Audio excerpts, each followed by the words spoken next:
24 Hours for Jesus vous apporte la méditation du jour.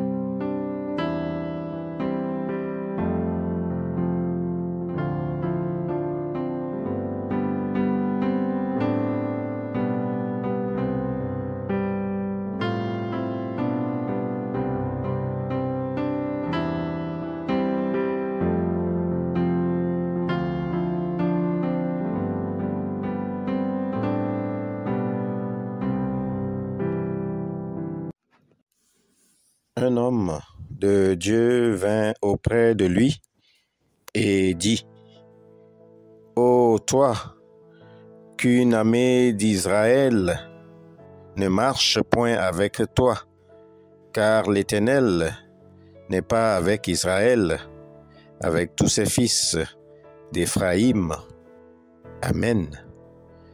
2 Chroniques au chapitre 25, le verset 7.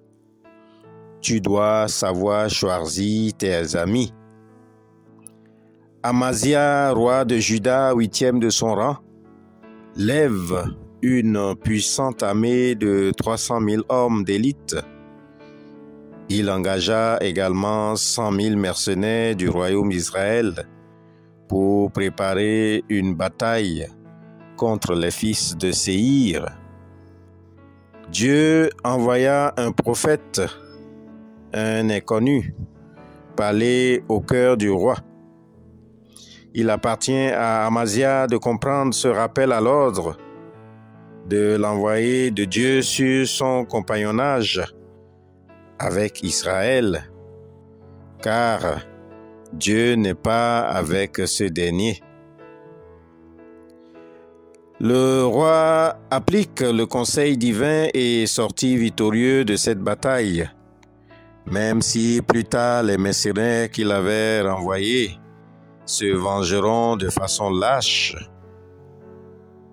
Bien-aimés dans la foi, la leçon à tirer de ce test de notre méditation de ce jour, c'est qu'on ne peut s'associer avec tout le monde et avoir la victoire.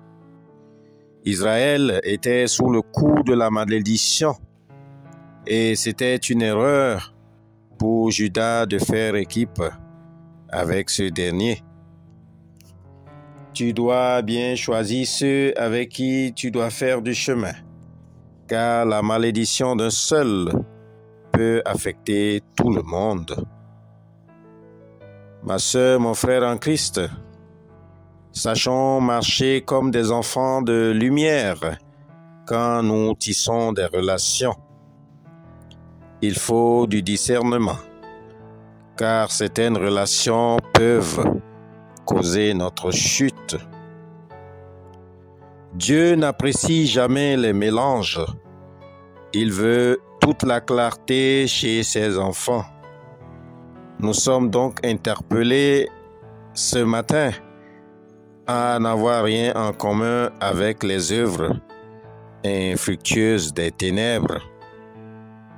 Savoir choisir sa compagnie, c'est aussi opter pour un idéal de vie, une vie d'élévation, une vie de consécration et de crainte de l'Éternel. Prions donc que Dieu nous accorde l'esprit de discernement et que lui-même mette sur nos chemins des femmes et des hommes qui ont la crainte de Dieu. Mon Dieu, mon roi, nous te bénissons et te rendons grâce pour ta parole, lumière dans nos vies. Nous te prions de susciter dans nos vies les personnes avec qui nous partagerons ta parole, une vie de charité, dans l'obéissance et dans la sanctification. Amen. Nous vous souhaitons une journée de paix et de grâce. Shalom.